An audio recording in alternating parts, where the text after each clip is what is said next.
Welcome to Creators by Moonlight. Real conversations with content creators. Robert Morales, known on YouTube as Traveling Robert, is a travel-oriented content creator. He travels the US in his RV, documenting his journeys with high-quality videos.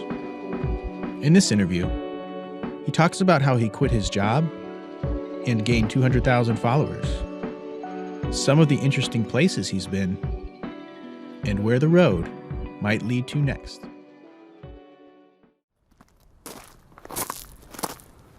I never felt as alive as when I climbed Angel's Landing in Zion National Park, and that one is a little dangerous. But that feeling, once you get up there, you're tired, you're thirsty, you're sweating, and you're like, wow, look at this, look at the view. And it's really rewarding. I consider myself very fortunate and very privileged to be able to do what I do. I'm living the RV dream, man. I was born in Cuba some years back, and I lived in the island until I was 16 years old.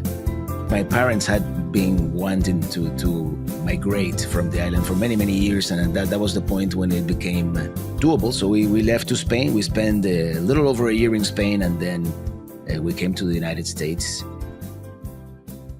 It was a relatively happy childhood, I would say, normal, And of course, from an early age, as my uncle, my parents, there was always this, especially my uncle, he was always playing music. And I think that's what got me into music to begin with, and all the other creative aspects.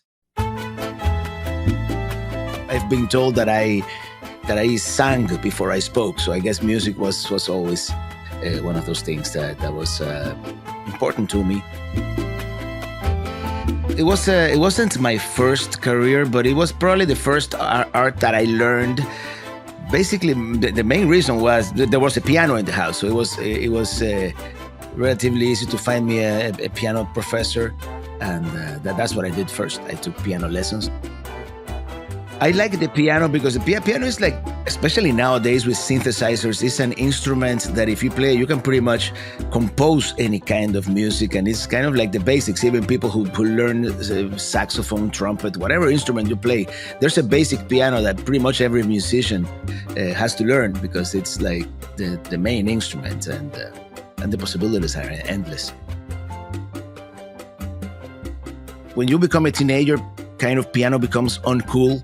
So I took guitar lessons, which was a more portable instrument, and I could relate more socially by playing the guitar. Well, I came to Miami when I was 17 years old, and coming from Cuba, it was very natural because there's a very large Cuban population in Miami. So it almost even, especially at the beginning, it almost felt more like home than even Spain, where we spoke the same language. Here we had the same food, and the family was here. And it felt very like that at the beginning. Then, of course, I went to high school. I knew a little bit of English when I arrived here, but it was basically, high school, school level English, and it's never the same once you have to use the language in day-to-day life, and mainly understand, training your ear to understand people talking. That's one of the hardest parts about learning a language. And, luckily I was able to come young enough that I did a year and a half of high school, and then we did college. And, little by little, I started adapting to the place, and made it my home. And I've been living in Miami now for over 30 years. So it is pretty much home. I've had many different jobs since I arrived in the United States. I never worked before. I got here when I was 17. Of course, you get the first job is usually, when you're in high school, and it's a part-time. I worked at a supermarket. I worked at a store, they had some duty-free shops at the Port of Miami. That was another job. And then, I always, because this is my second passion, and the one that I couldn't realize when I was a child, I always wanted moving pictures, be it motion picture, movies, or TV or video production, and the economic or the possibilities didn't exist. There was nowhere to buy a video camera, even in the late 80s. When I came here, one of the jobs that I wanted to seek once I started going to college was working at a TV station. And the first job I got was a small cable channel that doesn't exist anymore. I was the shipping and receiving clerk. I did the UPS and FedEx, and it was a fun job. Not a it was a fun job. And then I got into traffic, commercial operations, and slowly, I started shifting from job to job. I worked for Discovery Channel. I worked for Telemundo, Sony Pictures, but it wasn't. It was never the creative job that I wanted. It was an office job. I never really made the jump to production or anything like that. That's something that I learned, and I did it as a hobby. But I didn't. Sometimes it is hard to climb that ladder at a TV station once you've been encased in a certain job. So it was a comfortable job. It paid the bills, and it was nice. And then I always had the side hustle of the music, which I started since the early '90s. Since when I was doing those part-time jobs in the early '90s while I was going to college, I started playing with the local salsa bands. The salsa was very big in South Florida at the time, and it was at a time where nightclubs still had the budget to hire a 10-piece band, and that was a lot of fun. In those times, I did play the piano, background vocals, and we even had a short-lived local hit on the radio here in Miami back in 1995 or so. As time passed, I started to move more of a solo career in the music, and with some musician friends, we did smaller groups like a trio, or eventually it was just two of us. In the end, it was just sometimes me, just playing the piano at a nightclub, like what I do now. Sometimes online, I do like these little concerts on YouTube once in a while. Play the piano and sing, and that was pretty much the music career until recently. Robert began experimenting with uploading some of his passions and hobbies to YouTube.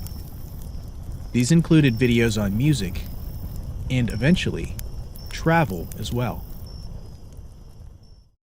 Even though I was not doing it professionally, I never gave up on that dream of producing videos and or making movies or whatnot. I did it as a hobby. Even back in the days before we had ways to edit the video in the computers. I had my camera and a VHS cassette machine, and I used to edit that way. Put our family videos together, and I did it as a way to express, to do that artistic expression. Then, of course, in the mid 2000s, probably 2005, I think, YouTube came out, and my first channel was actually just videos of us, the band, playing at different places, kind of a way to promote the band. But I also had a passion for travel. So once in a while, I would do videos. And one of the first ones was about Miami, just driving around and showing people things. And I started doing little travel videos as well. And little by little, kind of making them a little more involved with editing wise. I even started composing some music for these early videos. And at some point, I decided, what? Let's separate these two things. And I created a new channel. And this was probably, I'm pretty sure it was around early 2011.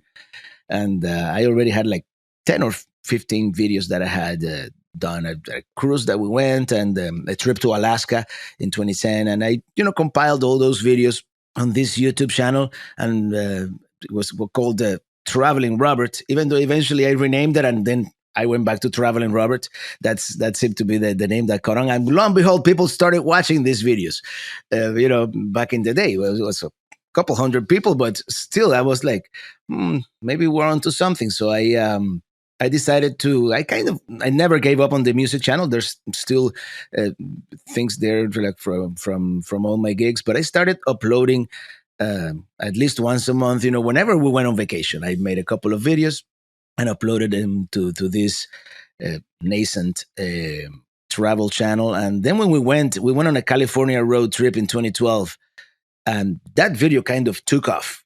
I mean, by the standards of that time, I got like 1,000 views when I was getting a couple hundred always, and that's when that's when the spark went in my head, and I said, in a couple of years, maybe we can make this, more than a hobby. And eventually, little by little, it happened. For me, it was never an overnight success, and up until a couple of years ago, I always thought of keeping it as a hobby that paid a little bit of money, but just a hobby. And it wasn't until I saw a potential that I decided, maybe I should. Eventually, what I did, I quit my job, and give this 100% of my attention, or at least 90. And eventually, the channel succeeded. I think my passion for travel comes from a very young age. Even growing up in Cuba, where traveling abroad was basically impossible. I know my parents dragged me around the island from a very young age. So some of those early trips I barely remember. I've seen the pictures, but even though it was kind of forbidden to travel outside the island, we could travel. It's a very large island. It's I forget how many miles long it is, but it's like 800 miles long for a Caribbean island. It's the largest one. So we went back and forth across the island. Actually, that's when I became kind of passionate about photography. I didn't have a video camera, but we did have a standard film camera, and we took pictures on all these trips.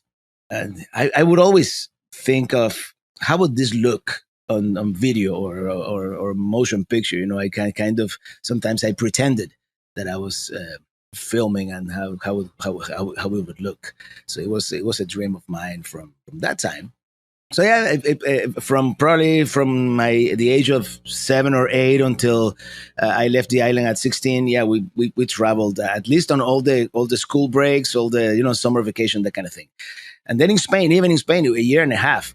My parents, whenever we had a little bit of a break, we would go to different parts of Spain. We even went to Paris for a weekend. Freshly migrated, not a whole lot of money, but somehow they made it work. And then when I came to the United States, ironically, at the beginning, it was when I traveled the least. But after a few years, and I remember I told my girlfriend at the time, she's my wife now, let's just go for on a whim. Let's go to New York. And we got in the car, we packed our bags. I didn't even have reservations. I knew I had a friend who lived in New Jersey. I called him. He told me, yeah, come over. And we just drove from Miami to New York on a whim. It took 48 hours to get there. And we started traveling in the United States. We did a couple of trips back to Europe, back to Spain. And whenever we had a chance, there wasn't a whole lot of time, working only 2 weeks vacation a year. There's only so much you can see. But I think we traveled a little bit. All these travels that we did, of course, were always by plane or road trips. That's what you do, right? Right until I believe it was probably in the 2008, around there, 2009. My brother-in-law decided to rent an RV. We were going to visit the family who had just moved to the outskirts of Atlanta, Georgia. And of course, we drove. We made it a road trip. We were going to sleep at their place. But my brother-in-law decided to rent an RV. And when I stepped inside it, I was like, when you're not used to it, I was like, well, it's kind of smallish, but we could make this work. This should be a cool way to travel. And 2 or 3 years later, we decided to rent one. My stepson, he wanted to visit Cedar Point, which is the roller coaster capital of the world. So we made a deal. Okay, we're going to Cedar Point, but we're going to make it a road trip, and we're going to rent an RV and see America, and that was almost like a life-changing thing, because it was a totally different way to travel. Totally different way to travel with an RV. It's different. It's not even like checking in at a hotel. The hotels usually have 24-hour desk. You get to a campground, there's no one there, and you have to learn how to, connect your sewer, your water, your electric. But it was a very liberating way to travel. Carrying not having to pack your bags, going from hotel to hotel. It's just everything is there. You're traveling with your home. Your home is with you. A couple of years later, we did a second RV trip, and that's the one that really made me pull the trigger.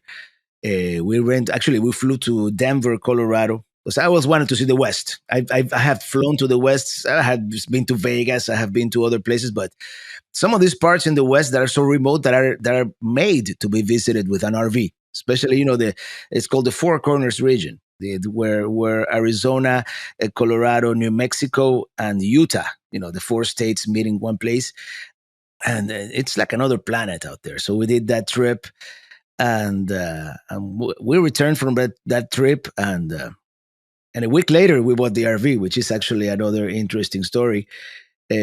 Because I was already convinced almost that I wanted an RV, but it was a future plan. And we were thinking of getting, a Class A, which are the ones that kind of look like a bus, something larger. But then I decided, I had an SUV that was barely able to tow something, but it could. And I started doing research, and I found an RV that I could barely tow with that trailer, and it was narrow enough that it would fit in my driveway. And we went to Fort Myers just to see it. And famous last words. Yeah, actually, my dad had passed away recently, and I was in that mentality. What if it happens to me tomorrow and I never get to get an RV? So just took a little bit of a push from that salesperson, and we just signed on the dotted line and got it. That was our first trailer, micro mini, and the rest is history. After that point, and once I had it, I had to use it, and then came the second conundrum. We're in South Florida. We are close to the Keys and the Everglades, and that's about it. So if you're gonna go out on a weekend with your RV, you're kind of stuck down here. I mean, we made it to Orlando a couple of times, but it's a drive. So if we wanted to get out of Florida, see other places, we would have to either wait for our 2 week vacation, which is what we did once, or make this be able to work from the road, which was the other idea that I had. And I did a lot of research. There's a lot of things that people do working from the road, but sometimes there's not a whole lot of money. It depends, what your skills are. There's work camping jobs. A lot of retired people. That's what they do. They work seasonally at Amazon. They do the beet harvest in North Dakota, and a couple of more things, and they make enough money to be able to travel the rest of the year. I wasn't ready to do that yet, but there was that one trip that we did, a 2 week trip. We said, let's go to Chicago. We found out that in Chicago, even though it's a big city, there's RV parking at the convention center, at the McCormick Center there. So we decided to do that. And once you drive away from Florida, you're up there, and you see signs on the road like Kansas City or Omaha. You're like, darn it, if I had the time, I would love to visit those places.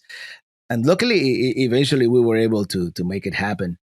Yeah, traveling by land is just, if you want to visit faraway places, you definitely need a lot of time.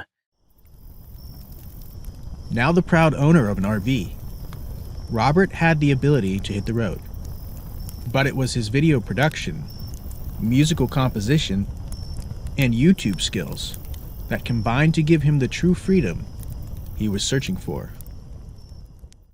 My first big trip away from Florida with the RV, besides that Chicago trip, we had this rare total solar eclipse in 2017.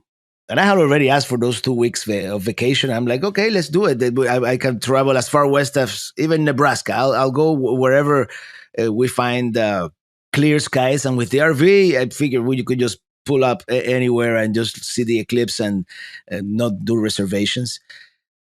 But during that time, I made those reservations, and I asked for that vacation almost a year in advance, because I knew that a lot of people wanted to do that.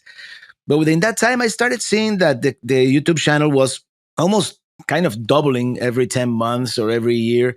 So I started to calculate, and I'm like, I wasn't nearly making enough money to sustain travel, let alone just pay the bills. But I figured, let's take the risk. I think we're going somewhere there. I took that leap of faith, and luckily my family, everybody supported me, so I was able to do it. And the week before that eclipse, actually, it was on my 46th birthday, and I gave my resignation. I'm like, and everybody knew I was a YouTuber already at that job. They knew that I had the channel, and they never objected to it. But now I was gonna be able to give it my 100%. And I had been studying also at this point, you know. Listening to experts, let's call it, on how to grow a YouTube channel, were the important things, and one of the important things was to be consistent and do a video, at least one video a week. And just doing my 2 week vacation, I was never going to be able to do that. I tried to show people different parts of Miami and whatnot, and show a little bit of my daily life, but that didn't work out. So on July of 2017, I decided to quit my job, and then in August was this solar eclipse. We did see the eclipse, and that was another. I mean, it's a cliche. I don't want to call it a life changing experience, but it kind of is. I'm looking forward to the one in 2024 that it's coming up now in 2 years. But we ended up seeing it in near a town called Cadiz, Kentucky, and it was great. It was great, and to see all of a sudden within seconds day to turn into night. It's really amazing because it's like a sunset all around you. Everywhere you look around you, it looks like a sunset, but it's dark where you are. You see the stars, and it lasts for a couple of minutes, and then it's daytime again. It's surreal. It's a surreal experience. Yeah, it was emotional. I even forgot to turn on a couple of the cameras that I had set up because just because of the emotion of the moment. It's a unique experience. Of course, my wife's still doing the 9 to 5 at this point. So what we did, she took her 2 week vacation. We traveled to see this solar eclipse, and then eventually she flew back. And I continued the trip solo, which was incredibly weird for the first time at the time, to continue the trip solo. But I took an extra week to see Charlotte. I saw Charleston, South Carolina, a couple more. But that was the beginning. And that was also the beginning of my podcast, which I don't promote much, but I also do have a podcast in which that kind of started right before. That was another catalyst, actually, for me to quit my job. There was this podcast called Living the RV Dream, and the gentleman who produced that podcast, he couldn't travel anymore. And he told me, you want the name? I'll give you the name. I'll send everybody over. And I started my own podcast called Living the RV Dream. And I still do. I wouldn't have time to do all that, still doing a 9 to 5 and filming and doing the podcast and editing as something that very few people know. Editing takes an inordinate amount of time, editing video, especially if the more you complicate things and you want to do a color correction and effects, it could take up to an hour per minute you see on screen. So that was actually the first trip I did as a traveling robber, and then whenever I needed content, I started doing a couple of trips a day. I did a fall trip that year, which we again visited the family that moved to Atlanta, the same family that moved way back when. But now half of the family is up there. Everybody kind of trickled from Florida to North Georgia. And the big trip was the first cross country road trip, and that's the one that I really count as the beginning of traveling, Robert. That was my dream. I had been to LA, to San Francisco, to the West Coast, but I had never driven there, and that's a transformative trip. That you can only do if you're doing this full time or you're working from the road, because that would take at least, it takes you 6 days driving nonstop from Florida to California. And that to this day, that's the video that has the most views. That was a successful trip for sure, personally and from a YouTube standpoint. It is a little bit of an involved process to plan these trips, and I used to plan them actually a lot more intricately when I had less time. Now I kind of sometimes, as far as the trip itself, let serendipity take a little bit of a hand at the wheel sometimes. But you want to visit all of the important points of interest on that trip. Of course, you with the mentality that you're going to have to drop some of them and you're going to add some of them as you go along, because that's the nature of travels. And sometimes things don't happen as planned. And sometimes you encounter a festival in the small town of Tampico, Illinois. You're okay. Let's stay here and watch the parade. Why not? It's a small town Americana. It's great to see. So sometimes you change plans, but that's the first stage. And I do sometimes I write myself an outline in Microsoft, Word, pretty much with all the places that I want to visit. Lately, I just do pins on Google Maps, and I use an app also called Road Trippers, which lets you set waypoints, and it tells you kind of points of interest within this number of miles of your route, which is very helpful. And that's the first step. And then of course you have to film it. Actually, I'm kind of old fashioned when it comes to cameras. I use a camcorder. They call it a dad cam, like. But it's a high end camcorder. It's 4K, has this incredible zoom, and that's what I use to capture the landscape. And then of course I have two GoPros, one that I usually use for selfie cam, as I just for me to speak on camera, and it has the extra microphone. It sounds good, and it looks good for that purpose. And I have a third camera which is usually recording. I have it on the roof of the trailer or on the roof of the truck. I have two regular GoPro mount, and the camera is always filming. Whatever happens, if I happen to if a deer crosses the road in front of me, it'll capture it because it is always recording. And that's a great help sometimes for storytelling, because I may not have footage of a certain area, and I could just unless it crashes, which sometimes it does, and then I find out that I don't have any footage. But when it works well, and I do get that the whole road. But yeah, that's the capturing part. And of course, I have this outline of all these places that I want to see. So there goes an amount of research before, but also during and after. Sometimes I film something that I wasn't sure what it was, and then when I'm editing the video after the fact, I just go and find out what was this great place that I just saw, or during the trip.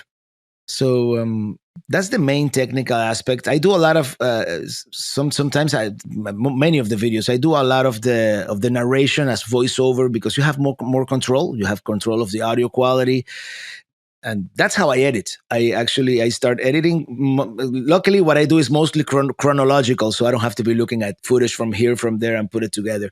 I usually go chronological. I make sure that all my cameras are synchronized with the same date and time.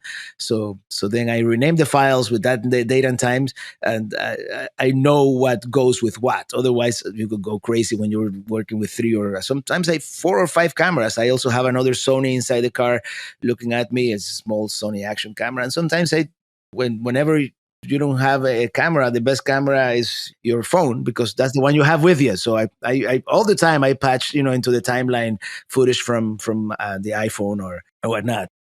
And then I also once in a while, I have a large catalog right now. By the way, all the music that you hear on the videos, it's being composed by me. I started with, I think the first one I did was like for the Alaska trip, and I've been adding and at least two or three times a year I come up with something new that matches whatever you're watching on screen. Something that, and then of course I reuse them after the fact. I also have a drone, and I'm on my third drone actually. The first one became kind of obsolete. I had the original Phantom that you had to actually stick a GoPro on the Phantom. It didn't have any stabilization or anything like that.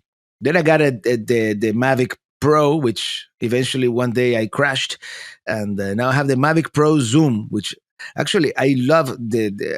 I don't know if it is kind of like in a sense an old school thing about video zooming in, because originally video had such low quality, that if you wanted to see details or anything, you had to zoom in. Now with 4K, you can be open wide and you still can see details. But yeah, I like having the ability to zoom in on that drone. And sometimes I don't have to fly as close to things. I can fly up there at 400 feet and still get relatively close to my subject. And yeah, I do the drone. I do the trailer camera. And I made a recent addition to the arsenal. Now I have a 360 camera, which I don't use it as much, but sometimes the Insta 360 has something called the invisible selfie stick. So when you extend that and you kind of you hold it a certain way, it almost looks like it's a drone following you. That's amazing technology, really. I think we're living in the golden age of image capture technology. I think stabilization has been one of the, besides 4K, stabilization has been one of the greatest advancements. Because before you always saw that shake, you had to have an expensive Steadicam rig like they used to in the movies, or put the camera on a tripod. Nowadays, man, I can be moving and moving vehicle, and I can be zooming in, and that camera kind of keeps everything in frame without much shake, and that's a game changer. Despite doing all the planning, driving, videography, scoring, and editing, Robert is able to create high-quality videos that rival travel documentaries with much bigger budgets, and to provide authenticity those may be lacking. He's able to give a glimpse of just a few of the places where he's been. Where I've been. Yeah, you would think I've been everywhere, but actually, that's what my mom tells me sometimes, and I'm like, a lifetime wouldn't be enough to be everywhere in the United States. In this episode, we are going to visit the Lost Coast and the Emerald Coast of Florida as we explore the Panhandle. Yeah, the Panhandle of Florida is great. You have the Western Panhandle, which is a lot more developed. You have Pensacola, Destin, Panama City, for a reason. Those are, in my opinion, the best beaches in the whole United States. Is Caribbean quality beaches. Let's put it. It's Caribbean quality. But then you have that Eastern Panhandle, which a place where I decided to buy a piece of land last year. It's very rural, very very old Florida, and it's that quiet, more slow pace. They have this part of the Panhandle called the Forgotten Coast. And you have small towns like Apalachicola, Carabel, super friendly people, great seafood. They have a little bit of that Cajun influence being on the Gulf Coast. Yeah, if you're looking for coastal Florida, that I would definitely give the Panhandle a try. Today, the journey continues through the Appalachian Mountain Range. If there's an area of the East that is my happy place, is the Appalachian Mountains, be it in North Carolina or northern Georgia. Actually, northern Georgia, I love the area. I love the people. It's great as that still southern hospitality that they have in this area. And this is something also that happens to people from Florida. We don't have any mountains down here, so whenever we see mountains, we are like, "Oh wow, look at that!" So anywhere around that area, even the West Virginia area, I really like that a lot. And yeah, in the Eastern United States, that's probably my favorite part. Oh yes, we have finally made it to Pittsburgh, Pennsylvania, the city is supposedly with the most bridges in America. We really enjoyed Pittsburgh, and Pittsburgh has been one of those cities that I wanted to visit for a long time. I don't know why. Maybe I saw that movie in the '90s, Striking Distance, or I've heard about Pittsburgh, and and I really loved it. I really enjoyed. I had that sandwich at Primanti's, and we did. And it's a beautiful city, with at the confluence of the two rivers. And I remember that brewery we went to that is inside a church. That to me that was something really interesting. That the altar of the church, of the old church, is where they have the big vats where they brew the beer, and it almost feels sacrilegious. Actually, I liked it. I was pleasantly surprised. I also love parts of the Midwest. I've discovered a lot of cool areas in the Midwest. The area by the Mississippi River, Dubuque, Iowa, and St. Louis, Missouri is also a very cool town. I do like that area a lot as well.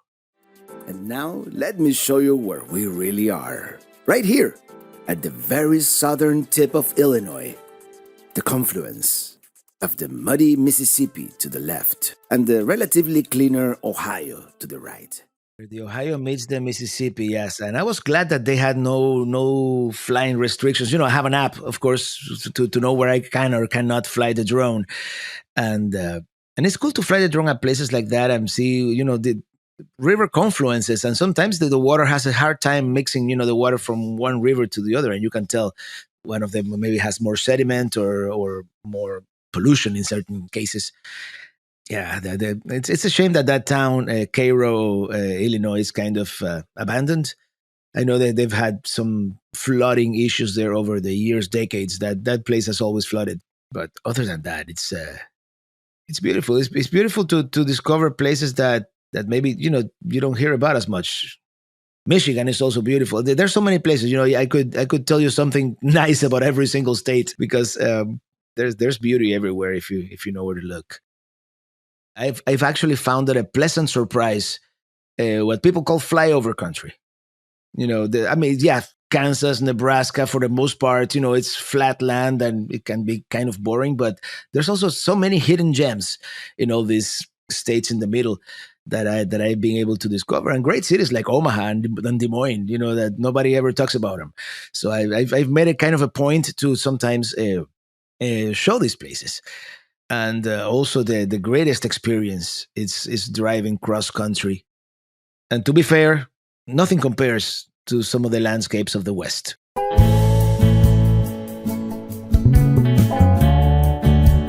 From eastern Texas to Florida, it's pretty much all the same, flat land for the most part, except for the hills of the Florida Panhandle. But once you get past San Antonio and you enter hill country in Texas, then the landscape starts to change. You start with large trees.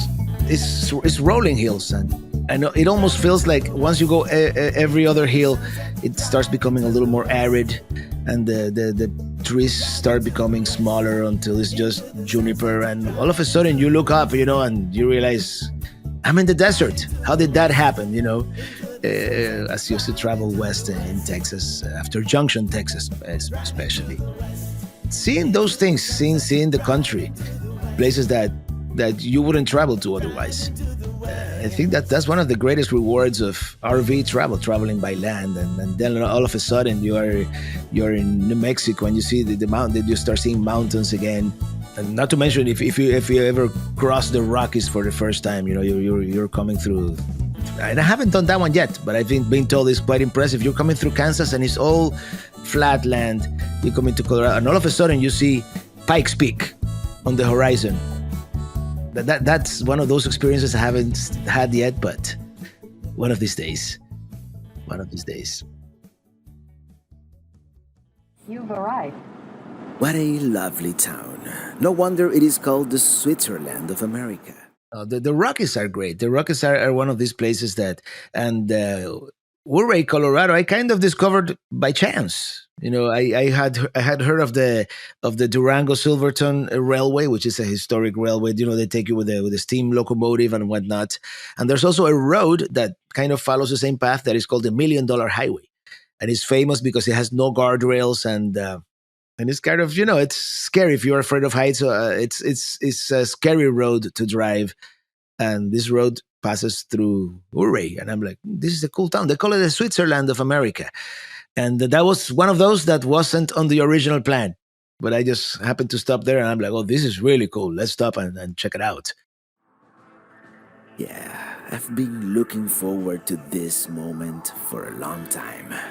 Let's explore Valley of the Gods, Utah. I love camping in those public lands, BLM lands, which stands for Bureau of Land Management. And there's also national forests. There are several types of lands that are owned by the government where most of them you can camp legally for up to 14 days for free. This is actually one of my favorite campsites. And I discovered this area when we did that RV trip back in 2014 with the rental RV that we rented it in Colorado, the Four Corners region. And this is called Valley of the Gods. A lot of people are familiar with Monument Valley. It's been in so many movies with all those rock formations. It's pretty much every other Western movie has had those landscapes. But Monument Valley is Navajo land, so there's sometimes you have to take a tour. There's many rules.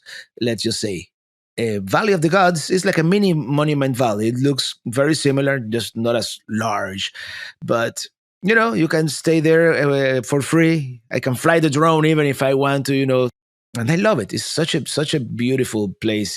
If you like that kind of landscape, I've been told by some people, no, I prefer when there's greenery and lots of trees, and I love those too. But these are just all these red sandstone formations in the middle of the desert that are really great. As you know, I like photography, and especially during that first trip that we did out west, it was my first time in such a dark sky area. And I always like to experiment with photography, time-lapse photography, and things like that. And that was the first time, actually. I had just bought a DSLR for the first time in a long time.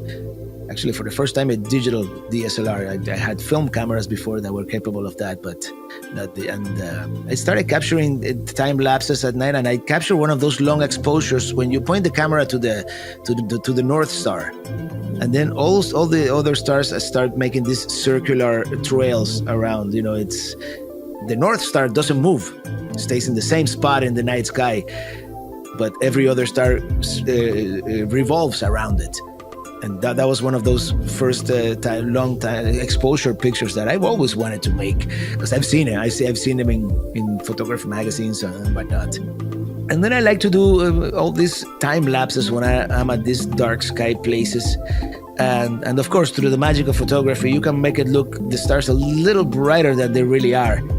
And you can see the Milky Way clearly. Sometimes you can make the camera have even more sensitivity than your human eyes. So those come out great. Some of those nighttime lapses are incredible. Of course, my videos have been focusing mostly on the United States, but I actually 2 years ago, in 2018, well, that would be almost 4 years ago now, 3.5. Time flies. We went to Europe. There was this gentleman from Finland. And he was he was also a YouTuber. He still is in Finland, and we were kind of following each other. And he told me, if you ever come to Finland, I'll lend you my RV. And I'm like, what? And I went like, yeah. When do we go to Finland? And it turns out, he had a small RV rental company. So we did it. That was an amazing trip. I mean, I love traveling in the United States, and that's like what I've done the most. But there's something to be said for getting out of your comfort zone and trying to figure out a different language, which is not Italian or German, which sometimes you can kind of figure things out. This is Finnish, or Suomi, as they call it. It's a totally different language, almost impossible to decipher. So it was, we did a trip in Finland, Norway, which was amazing, and Sweden. We actually went to the northernmost point in the world that you can drive to, which is the North Cape in Norway, right there on the Arctic Ocean. Aside from the sights, Robert shares some of his experiences from the other aspects of life on the road. Well, luckily my wife is traveling with me more or less full time now. But there was a time, before last summer, where I had to do a lot of these trips on my own, which it kind of gets lonely sometimes. I've had a lot of support from my viewers, from the we call them the Pelican Heads. That's a name that they came up with themselves. I just embraced it. But I get a lot of let's call it. I think the term is crowdsourcing. I get a lot of the tips about places to visit from them, and also their hospitality. So many of these people have invited me to their homes, and that's incredible because we don't know each other before then. But one of the first times it happened is I broke down on the road in Mooresville, North Carolina, just north of Charlotte. I dropped my trailer at the parking lot of the place where they were fixing the car, and they could never fix the car. So I was stuck there. I had done a live stream that night from the parking lot, so I kind of told people where I was, and this guy shows up, and I'm like, you know what? I have a parking in my house with full hookups. You can stay there. I used to have an RV, but I don't have one anymore, so you can stay there as long as you want to have electricity, sewer, water, whatever you want. And I tell them, I don't have anything to tow the trailer with.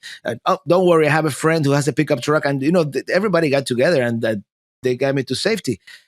And eventually I was able to get a rented truck and get out of there, because there was even a hurricane coming to make things interesting. But places like that, and last summer there was this gentleman. He lives in a lake house in Minnesota, and he had emailed me months before, and that's why I kind of try to keep my emails organized these days, because I have an email for every state, and I'm like, I kind of remember, oh, this guy in Minnesota, he invited, and then I looked it up and I wrote back if the offer still stood, and he's like, yes, come over. And I stayed there. He took me out on his boat. We had a great meal, and those personal encounters with people actually enhance the experience, because you get more a sense of how people are in this certain area. They tell you their stories. I mean, this gentleman had lived all his life there. He know the story of every house around that lake. It is places like that. Same thing happened. It's happened in Ohio. It's happened in Texas. This couple lives in west of Houston, Katy, Texas. They invited me to their home. They didn't even have as much room in the place, but I just parked it there, barely fit in the place, and they invited me to dinner at their home, and they told me about their lives, and getting to hear people's stories like that. It gives you also a more personal perspective, if you will. It's not you just showing up and at a campground and just seeing the touristy stuff. Some of these people, they take you to the hidden gems in their home states. Like our friends in Ohio, they took us to this place called Indian Lake. That nobody really, unless you are from Western Ohio, you don't know about Indian Lake, and it's a beautiful lake there with a beautiful state park. Talking about state parks, yeah, that's a great state park. State parks are definitely underrated, and yeah, national parks are the big places, the big places. But then you have Letchworth State Park in New York. That's the latest video that I published, and they call it the Grand Canyon of the East. And at the beginning, I was a little dubious, Grand Canyon, but then you realize, yeah, this place is amazing. You have 3 huge waterfalls, and yeah, definitely state parks. And sometimes they're even more accessible to people. The national parks are usually more spread out, farther away. Yeah, we have some great state parks. I mean, in Florida, we have 2 national parks, the Everglades and Biscayne. But there are so many state parks that are like totally under the radar and are just as beautiful, especially in the northern part of Florida. You have some natural springs and the Suwannee River, and I'm talking about Florida, which I'm rediscovering as we speak. Every time, since it's my home state. But I lived in Miami all my life, so I never really saw the other part of Florida. But just like that, in every state, you find beautiful state parks. There's a park in Missouri called Waconda State Park that you can camp right there, right next to this lake, and it's a beautiful place. There are several things that you need to travel. Some are wants, some are needs. Yeah, I need my coffee, for sure. I can have any type of coffee, but I prefer my Cuban coffee, which is a very strong espresso. And Cubans drinking a lot sweeter than me. I'm trying to watch my health, so I only put one teaspoon of sugar. But a true Cuban would put like 2 or 3. I have the Berkey water filter. That's another thing that I like to have, just to be able to make my own water. It's a water purification system, and you don't have to be buying water at different places around the country, and makes it safe. And I need to have internet, and right now it's one of those things. And if you are going to be out there full time or long term, get at least two of the services, get two of the major carriers, because sometimes when one of them drops out, the other one works.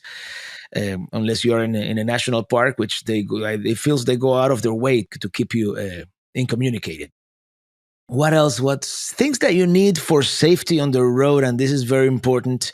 If you're towing a trailer, if you don't have one in your rig, tire pressure monitor is very important. So it gives you an early warning. And I've had a few flat tires in my time, and it would have been too late if I didn't have that. When it comes to tires, I have a tire plug kit. I have a compressor. Where you're traveling with an RV, with a trailer, sometimes you don't fit in the gas station.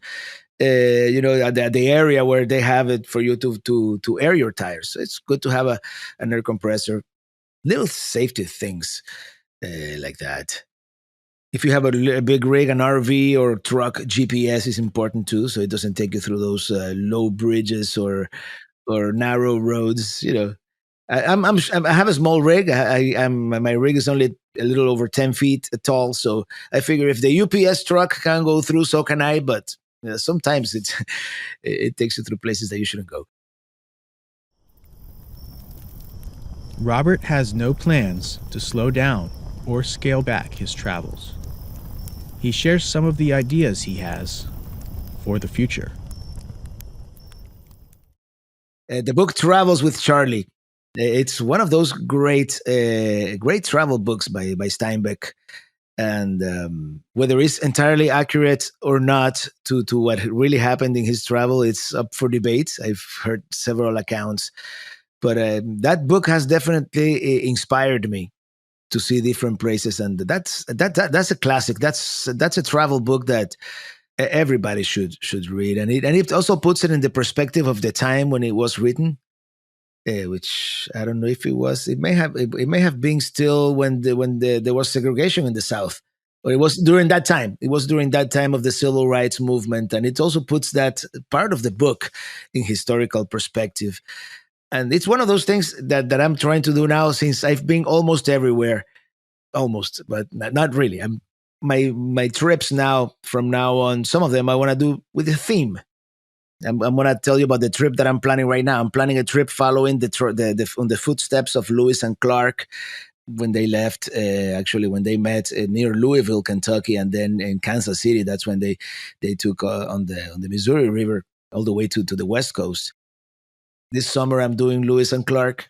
Next summer, I might do Travels with Charlie, following in the footsteps, see how the country has changed in the past 50 years. I don't know exactly when the book was written. There's another book also that is similar in that sense. It's called Blue Highways. Blue Highways, because it refers to when in printed maps, the main highways were always printed in red, like the interstate and the U.S. highways. But the secondary highways were printed in blue. So this guy goes all across America, but only using this 2-lane roads. And it's a similar book. He also goes everywhere. And that's another one that was written in the 70s. So that's another route that I would like to take at some point and see how the country has changed over the years, Technology keeps advancing, and I have high hopes that I get to do it at some point, do all this instead of just video, do it in virtual reality. I think that's the only, once virtual reality really becomes good, and it's getting there, that you could actually convey the depth perception of being at a place like the Grand Canyon. Because so far, video is flat. I think for certain places, it would definitely be able to convey a little better what the experience is really like at some of these places where you feel so small. You feel small besides such the great distances that you see, when you're standing on top of Mount Evans or before the Grand Canyon, places like that. When you've put out a video nearly every week for years now, there's certainly that pressure, and I wouldn't call it pressure. It's more like your duty. It's like these people are expecting something new every week, and I like to keep it consistent like that. A couple of weeks ago, I did take a break. I was like, guys, I mean, I didn't put it in these words, but I'm like, I'm kind of burned out. I'm going to take a couple of weeks off. And I ended up just taking 1 week off. I found that I had a video unpublished from a year ago, and I decided to publish it. It was kind of a rerun, but it was a great success. Actually, people liked it a lot. Sometimes a lot of time people don't like when you do a rerun or a re-edit of an older video, but there's certainly a pressure, and since I see it as my job, it's like my responsibility. It's something that I don't want to disappoint the audience. And I want to have something that it may not be a 45 minute, an hour, full production video, but there's something going on the air on YouTube, every Sunday at 7 a.m. Eastern. That's my commitment. Tell you about writing a book. If I could get a ghostwriter, I have trouble writing a weekly newsletter, and I think I feel like I may never have the time to, or the disposition, the wish to write a book like that myself. I started once, but it's one of those projects that isn't as rewarding as producing the video to me. And I already write myself a script for every video, and maybe I could send someone all those scripts, and maybe someone could put together a book. That'll be good. Actually, some people have also requested that I do a cookbook, because sometimes, as part of the videos I cook, it's generally with a Cuban twist, different plates and stuff like that. And people want me to put up a recipe book. And this is the thing. It never comes out the same because I don't use recipes. I use, today I'm going to add a little more oregano. Today I'm going to experiment with coriander or whatever spice. So it's one of those things that I may never get to do myself. But at some point, it's just a time factor. It's only one of me, and I have to film and do the music, do the editing, and take care of the business too. There's a business aspect too that my inbox right now. In the time we've been talking to each other, I have 5 new emails. It's one of those things that you have to be on top of. I consider myself very fortunate and very privileged to be able to do what I do. And let's face it, for many years, I was it was kind of a dead end job in a dying industry, and this has been like a rebirth for me, really. And it's one of those things that you always wanted to do, and you are able to do it, and you are able to be successful at it. And the best part out of all of this, being able to work on my own schedule, be my own boss, and do what I love. It's the reaction of the people and the stories that they tell you, and that you have sometimes touched their lives in a way, got them through the pandemic, got them through an illness, got them through something, and some people are so grateful that you don't realize when I'm taking my little videos and editing them and trying to make them entertaining, that somebody can appreciate them as much. And that to me is the most rewarding part of all this. What advice to give to a content creator that is starting out? Just do it. Don't try to make it perfect at the beginning. Just pull out your iPhone and make a video. Edit it, teach yourself the skills. You need some basic skills.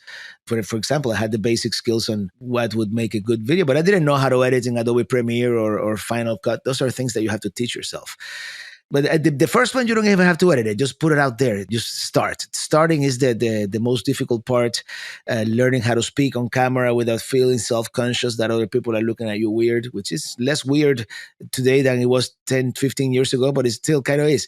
And then, just consistency. If you set out to do this, do it at least once a week. Good titles, good thumbnails, something that people are going to want to click on YouTube. Because even though I have 210,000 subscribers, still 60, 70% of my views are from non-subscribers. So it's that person that sees that video suggested on the right-hand side on the computer or at the end of the video on your mobile device. And which thumbnail are you going to click? I cannot stress enough, and that's something that I learned after. At the beginning, I would let YouTube choose the thumbnail for me. You have to create something eye catchy that people are gonna want to click on, and give it your best shot. Put something that you would watch yourself, and if it's good, people will watch.